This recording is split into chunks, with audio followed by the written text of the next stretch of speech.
1990 Golden Gloves Tournament of Champions coming up right after the tournament. Van Stokes, this is Sam Nover back at the Miami Arena. It's the 1990 Golden Gloves Tournament of Champions, and we're glad to have you with us. Here are the finalists at 119 pounds from Baker, Louisiana, fighting out of the Louisiana region, 20-year-old Aristead Clayton Jr. 80 victories, 22 losses. A youngster who is coached and trained by his father, Aristead Clayton Sr. And his opponent, the defending champion and one whale of a boxer, Sandtanner Lewis. And he's got the home crowd behind him because he hails from Miami, Florida, and in fact lives within 6 blocks of the Miami Arena. A record of 40-5. And your referee for this bout is Cotton Jackson from Knoxville, Tennessee. The bell in round 1, Van. Well, we said earlier, this is going to be a fun bout to watch. He's slick, he's quick, he can slip and roll and come up smoking. Santana Lewis.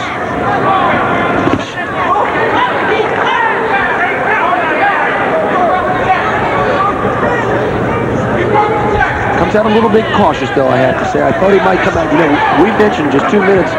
You don't have time to stand around, but once he gets it together, the hand, the feet, the hook effectiveness, the hand speed, foot speed, power to boot. Whoa, what a combination. I started to say, Van, he's got to be a little bit nervous. He's got about 20, 25 members of his family here.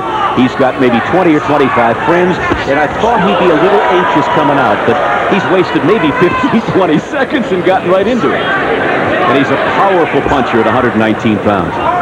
He hits like he could box with a 147-pounder. Well, quickness is really his asset, and in particular, as we mentioned, the hand speed. He's got those feet working right along with it. Put together, that makes a good boxer. On the other hand, Aristead Clayton Jr. is well experienced. He's been boxing at the national level since 1987. He has lost to a couple of national champions by very close 3-2 decisions. So I don't think he's intimidated at all by Sandtanner Lewis. Although he did lose to Santana Lewis in the quarterfinals of this competition last year in Knoxville, Tennessee. Santana is the product of a wonderful boxing program that Van and I will get a chance to talk to you more about as this bout goes on, presuming, of course, it lasts the full 3 rounds.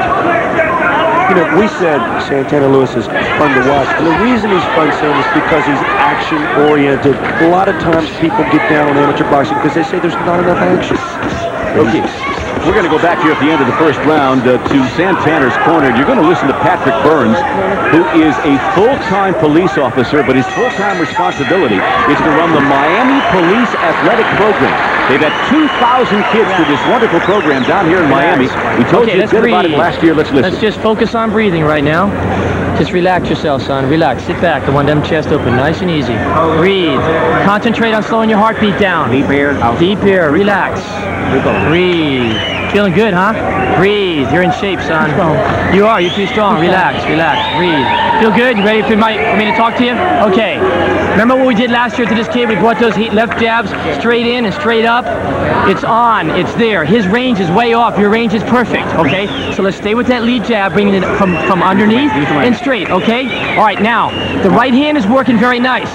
But what he's doing on the third punch is he's dropping his head down. The ref's not calling it. So let's start coming up the middle a little bit. Same as we did to him last year. He hasn't changed a bit, okay? Jab, right hand, and up the middle, son. Not a bad trainer for a cop, is he, huh? No, Patrick Burns does an outstanding job with these boxers down here in the police athletic program. Oh, and Van, I loved his style. He let the kid take 20 seconds to deep breathe and relax before he even talked to him about strategy. Patrick Burns, along with his assistant Juan Fuentes, are 2 of the finest amateur coaches going right now.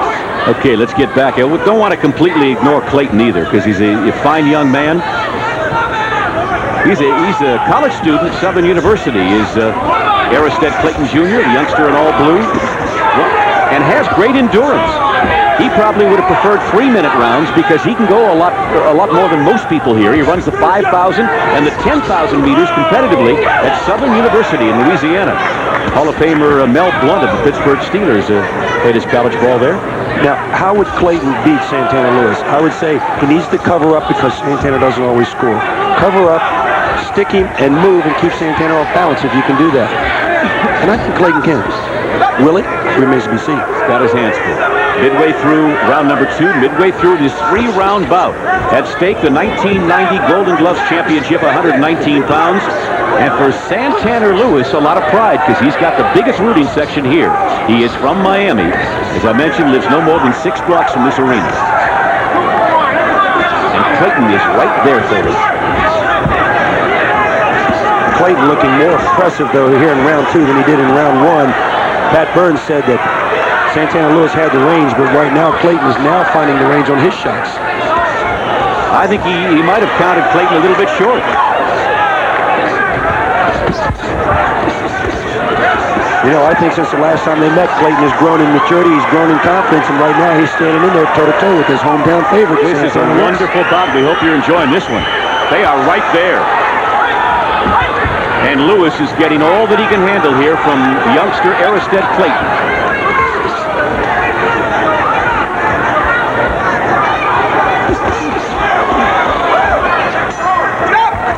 Okay, the end of round number 2. Let's quickly follow Aristead Clayton Jr. back to his corner and his father, Aristead Clayton Sr. I don't want him breathing. All right, Huck, when you throw your right hand, you got to turn your left hook to the body.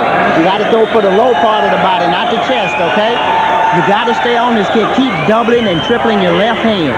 All right, throw the right hand lead every once in a while. And hook all right, this is obviously a very close bout. And Van, if you would, let's talk about how this bout is scored. Let's talk about the amateur rules and how they differ from the pros. Well, again, the 3 2-minute rounds, we talked about that. They have to come right out. There's been only 2 8 counts or 1. There's been no 8 counts thus far. Could have been a couple, but none. 5 judges scoring independently, and they're using the 20-point must system, Sam. The winner of each round must receive 20, the loser accordingly. A slight advantage, the loser will get 19. A clear advantage, he'll get 18. And a distinct advantage, the loser would get 17. How do you rate this one thus far? Well, maybe 2019 first round to Santanner Lewis. Second round, maybe 2019 to Aristead Clayton. I think this bout can be determined right here in round number 3. Couldn't agree with you more. This is clearly up for grabs. And again, we'll have a chance as this goes along to watch inserted for you the trainer of Santanner Lewis, Patrick Burns, who along with Juan Fuentes, these are police officers in Miami whose full-time job, you're looking at Burns now in your lower right, is to take these young kids off the streets of Miami, get them into constructive programs, and of the 2,000 kids they put through this athletic program in Miami, 300 of them Van are boxing. Isn't that a great tribute to what the police officers do? That's exactly what he did with Santanner Lewis. Found him in a fight outside one day and said, hey, come on in the gym. Why fight? I'll teach you how to box. Great story. And again, if you're wondering, where's the name Sandtanner coming from? If you put it together with the rock group Santana, you got it right. He was named after the rock group. Speaking of rocking, he just rocked Aristead Clayton with the combination. Clayton just got rocked. Felt it real well from Santanner Lewis. Sticking and moving now. Santanner Lewis back on his game plan. Leaned in with a right. Trying to use the ropes, but Clayton is keeping busy. The hands are moving. Those are some scoring blows to the body. Clayton got rocked, was not dazed. And again, Patrick Burns looking obviously concerned. This is still anybody's bout. And he's telling his young boxer, Santanner Lewis, to bring those punches up, throw them up. You get a feeling, Van, they'll meet again. This is the second time. Lewis trying to win again for the second time. Clayton trying to avenge a loss. But I got a feeling you'll see them farther down in the amateur ranks. Santanner Lewis has left himself open on several occasions, allowing Aristead Clayton to come in and land some clean scoring blows. A left uppercut and a left hook by Lewis did no damage, then went for the right uppercut. Clayton is not back down at all. He stayed busy, and that was his game plan. Great finish to this one. It's about over. There it is. Just a great bout. And Clayton comes right over to Patrick Burns and to Santanner Lewis's corner to congratulate him, and he can be proud, I can tell you that. The youngster out of Baker, Louisiana, who came right into Lewis's home and may have stolen the show from him. May have. You know, we talked about the scoring. This could be a 5-0 decision. I don't know. We don't have those cards. But each judge could have a 59-58, which means it's only a slight advantage. It simply means it's a close decision, but all judges are going to be unanimous in their awarding of the bout. Be interested to know, though, is it a 3-2, 4-1, 5-0, and which way? I don't know. I kind of like Lewis early, but I like Clayton late. We'll be back with more Golden Gloves boxing action from May. He's done it again. He has done it again, and leaping all over his trainer and coaches, Patrick Burns and Juan Fuentes. We have been informed it was a 4-1 verdict. We don't get that information very often, but like you pointed out, Van, very succinctly and very appropriately, even at 4-1, he might have squeaked by on all 4 cards by 8 points. That was really a joyous sight. He came over the corner. Pat Burns was there. Juan Fuentes. All 3 of them were just equally joyed. Yeah, he's going to see Clayton again. You can be rest assured of that, because Clayton absolutely did a wonderful job here, even though he lost the championship. Here you go. Clayton definitely had his work cut out for him. He seemed to lock up and go to the body on Santana Lewis. Lewis backing out a little bit too slowly. He comes back with a pretty good right hand. Another scoring blow by Santana Lewis. Those are the type of blows that earn the judge's nod. And so the winner at 119 pounds, the Golden Gloves champion in his home city of Miami, Florida, Santana Lewis.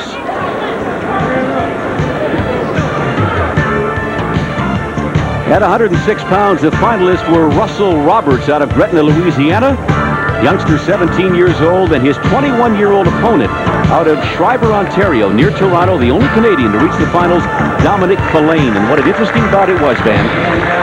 It was pretty good action. Russell Roberts got out early, particularly in round 1 and round 2. He probably got a 20-19 in each of those 2 rounds, but as the bout progressed, Domenic Filane came on against Russell Roberts, pressing him over into the corner, gaining confidence as he went about. Probably won the 3rd round, but not enough to win the bout. Indeed, because your winner was Russell Roberts, and so the 1990 Golden Gloves champion at 106 pounds, the youngster from Gretna, Louisiana. At 132 pounds, the finalists were Marco Cristofalo out of Los Angeles, California, but born in Argentina, winner of 66 of 70 bouts, and his opponent, 17-year-old Miami native, resident of 6 blocks from the arena in which he is boxing tonight, Lamar Murphy, and will join this bout in progress. Okay, the bell in round number 2. Cristofalo got here with a very narrow 3-2 margin in his semifinal match. Murphy, on the other hand, had a war. I mean, an absolute war. Won a great toe-to-toe battle with Desi Ford of Cleveland. Won it unanimously, surprisingly, Van. We had a chance to watch that bout, and it was a 5-0 decision. But like you pointed out in earlier bouts, it might have been 5-0, but he only won by a point on each card. Very conceivable, although we don't know for a fact. Again, you've got Murphy in the all-black. Cristofalo, the Argentinian, now boxing out of Los Angeles, 22 years old and 5 years older than Lamar Murphy. Cristofalo has come out very good in the 2nd round, Sam. He's taking the pressure right now to Lamar Murphy. Lamar Murphy's coach is yelling just the opposite. Take the pressure to Cristofalo. Ooh, good left hook. And a right hand.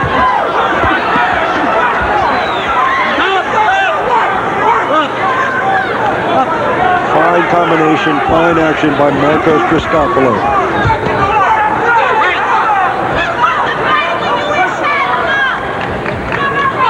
Of course, he doesn't understand anything that referee George Ryder is saying to him, but he certainly understands the amateur sign language, and when Ryder motioned get your punches up with the hands, he knew what he meant. And again, pointing to his head, meaning leaning with your head. Is that not right, Ben? Well, you have to keep your head up and present yourself in boxing. There's only 3 commands in amateur boxing, Sam. Stop, box, and break. And they understand all those signs. Universal. Now he's holding on. Holding behind the head and hitting with the other hand. Illegal. Still has not taken a point away from Cristofalo, however. And he won't do that until he's given the 3rd caution to Cristofalo, and then he'll deduct a point. We warned you early on how quickly these rounds go. You've got to get in and score early, and we have almost spent 2 rounds in this bout, and it's been a real good one. Murphy just missing wildly here. Kind of lost some of his discipline. Murphy is a 3-minute round boxer. He comes on late, and it works to his disadvantage. This round will end without any further damage.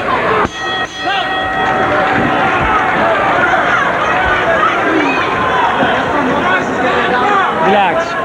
Breathe. Breathe and relax, son. Breathe. Okay? How you feel? Ready to go? Ready for some instruction? Okay. You're doing a little bit too much boxing now, early in that round, okay? We don't need to box, son. He's right there for you. He's good. Now listen, he's got 2 warnings. Let's get down and put in pressure. He's going to hold your head because he doesn't want to get hit. You understand? Pretty fine action. Cristofalo coming on strong right now against Lamar Murphy midway through that round. A little windmill action. Not real accurate on some of his punches, but he recovers very well. Man, as we go back to Cristofalo's corner, in the other side of the ring, Patrick Burns is telling Murphy he's got 2 warnings for holding your head and hitting. Let's entice him into a 3rd one. Let's get him into a 3rd one. Well, I think Pat Burns feels that this bout is close enough that 1 warning, 1 point difference could make the difference. So enticing, luring, get that 1 point. We're 2 minutes away from the 1990 Golden Gloves champion at 132 pounds. Miami has 2 entrants in this final tournament. Their first one has won, Sandtanner Lewis. They're trying to make it 2 for 2 in the person of Lamar Murphy. But he's got a tough 2 minutes ahead of him. I got to get this story in before we end, and I don't want to detract from the boxing, but quickly this morning, we asked Cristofalo, does he speak any English? He said, yes. I say, how are you? I say, good morning. I say, I love your lady. I love your lady. He's a very happy young man. He's a terrific kid. 3 expressions that'll do him well. He can stand behind the 3rd one, I guess. He has not backed down at all from Lamar Murphy. Murphy needs to continue to stay busy if he wants to sway this final round. Good shot by Murphy. Man, has it been a bit intimidating for Murphy that this boxer has not stepped away from him? Now he's looking for another warning for holding and hitting. Again, that's a caution. That's a different foul. Before he gets a warning, it has to be 3 cautions for the same foul. He's got a ton of cautions out there in every category, but he's yet to get the warning. Murphy, the aggressor right now. The gloves of Cristofalo coming down. It's a shame this bout has been interrupted so often with little cautions and things, because when they have boxed well. Under 30 seconds to go. Cristofalo misses a looping right hand and a wild left. They exchange wild. This has not been a classic confrontation, but it's been a good bout. This is it, down the stretch, 10 seconds to go. That little flurry right there just might have just taken it over the top for Lamar Murphy. Good action, late into the 3rd round.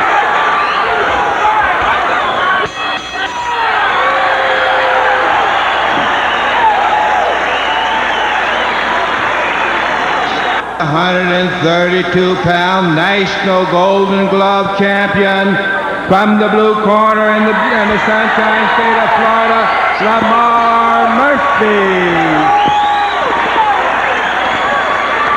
Well, they've done it here. They have swept before the home folks. It is a very emotional corner.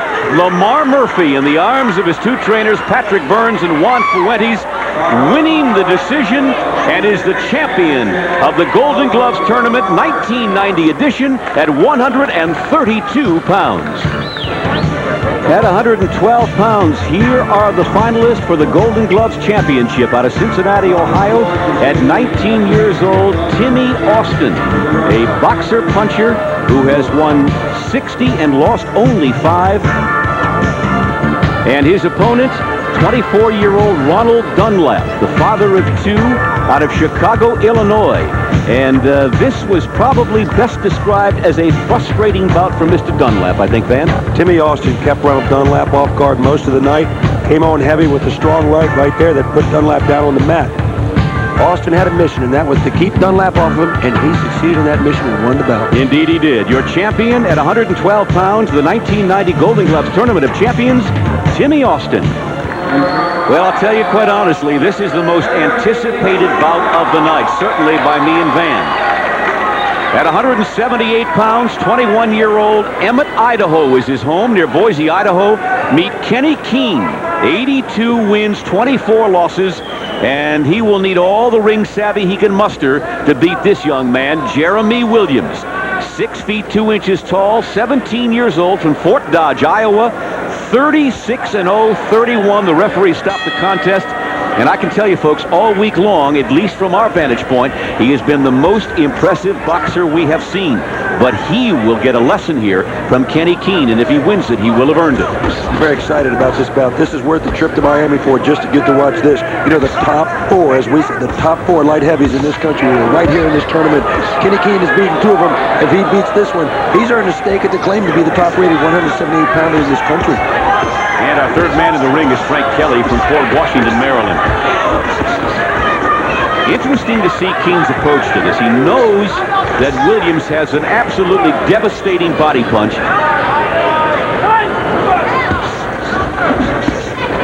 Whether he'll stand there and box him toe-to-toe, or whether he will use some of the savvy and his experience against the much younger Jeremy Williams remains to be seen.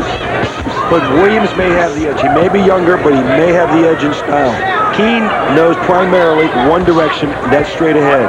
Keene is more of a brawler. Williams, with his lateral movement, might be more of a refined boxer. Again, Williams, 2-time defending national champion. Oh, my! Oh! They both landed. Williams perhaps 2-1 to Keene. Kenny Keene covering very well. I think Kenny Keene has great respect for Jeremy Williams' punches.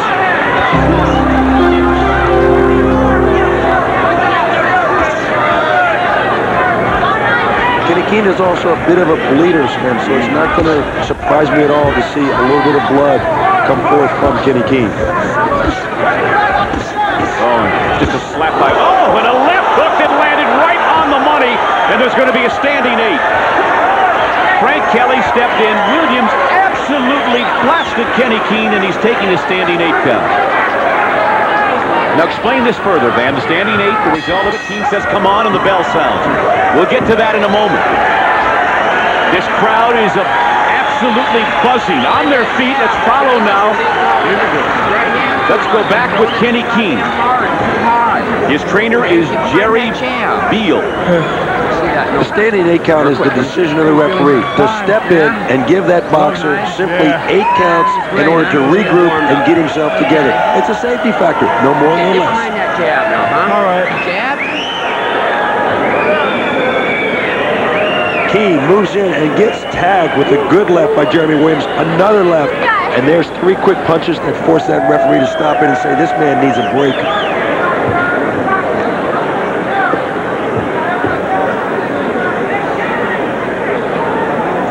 There's a good shot. That's what you call point of contact. I'll tell you though, Jeremy Williams is very focused. He gets in that ring quiet. He's about his business. I like that. Bell in round number 2. We'll get a chance to visit Jeremy's corner sometime during this bout, and his father, Charles, he was born in Fort Dodge, Iowa. His dad took him out to Long Beach, California, then back to Iowa. Jeremy, I got the sense of it today. He likes it in California a little better. When I asked him why is he back in Iowa, he said, I don't know, ask my dad. You are right about focused, Van. He's quiet. He does most of his talking in the ring. He is a serious kid. But he's got a great future ahead of him. I would be serious if I was him too. He's got a lot that he can realize in his boxing career. Well, he's prepping for the Goodwill Games, and certainly he's got to be looking at the Olympics in '92.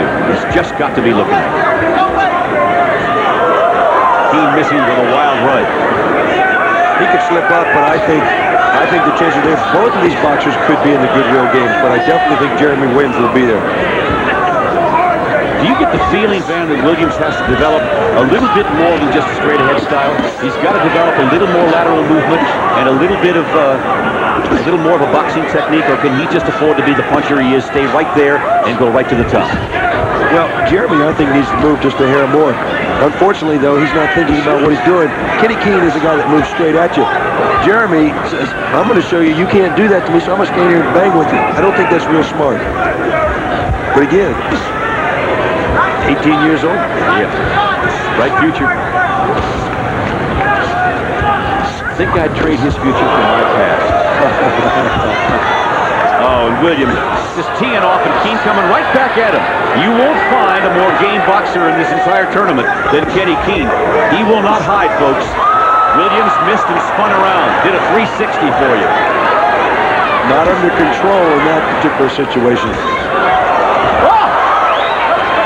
And again, a diving left hand at the bell in the end of the second round. All right, we'll see what happens. This one you got to be looking forward to with great anticipation. Final 2 minutes at 178 pounds. Two of the more gifted boxers in this entire tournament. I'll tell you, if Kenny Keene can pull this out, this will be the highlight of his long boxing career. Whoa! Williams staying right there with him, and finally Keene has to back away. Williams landed a solid right hand, as you'll see on Kenny Keene. Keene is stunned right now. He's grabbing Williams behind the waist. He needs time to recover.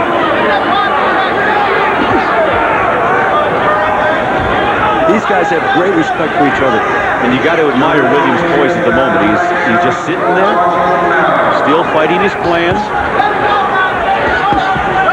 See, once again, Keene straight ahead. Keene gives up 3 punches in order to get one for his own. He's trading quality for quantity, and that'll hurt you in the judge's eyes. Williams got him going in, you got him coming out there. This particular round and the style is swinging in Jeremy Williams' direction.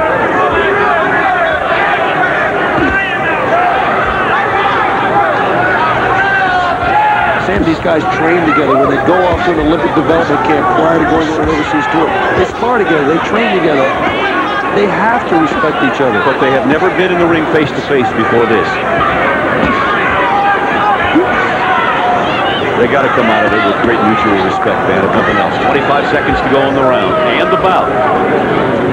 The most anticipated bout of this entire tournament, and I don't think anybody's been disappointed. No, this is amateur boxing at its finest right here, at least as we see it in the United States. Jeremy Williams, though, starting to drop his hands down the hair, moving over to the edge of the ropes. He doesn't want to do that with Kenny Keene. Doesn't need to get in a pounding contest at this point. You'll hear a great round of applause right now when the bell sounds. This has been a dandy. Keene looks a little bit confused. In fact, coming over to the wrong corner. Now makes his way to the other side of the ring, and they embrace in the middle of the ring. Jeremy Williams moves in, lands a couple of good combinations, keep coming with that left hand, and literally stun Kenny Keene. From that particular flurry, the bout changed directions, and Jeremy Williams seemed in control. And the winner and the National Golden Glove champion in the 178-pound class, in the blue corner from Iowa, Jeremy Williams. He will make a great champion, that 17-year-old youngster from Fort Dodge, Iowa, who is now 37-0, and most importantly, he is the 1990 Golden Gloves champion at 178 pounds. At 125 pounds, here were the finalists. From Phoenix, Arizona, 19-year-old Fernando Sepulveda Jr., trained by his father, winner of 63 of 73 bouts. His opponent, 21-year-old Jeffery Mason from Chicago, Illinois. 204 amateur bouts under his belt, first time to the finals. And Van, an interesting end to it, although Mason was bleeding early. Mason got stuck early, but there's a good combination by Fernando Sepulveda. Mason still hanging with that jab, not very effective on it, but Sepulveda comes back, hits him with a combination, a series of punches, and hangs on really to win this bout, Sam. I thought he started well at the beginning, certainly finished nicely. Fernando Sepulveda Jr., the winner at 125 pounds, the 1990 Golden Gloves champ.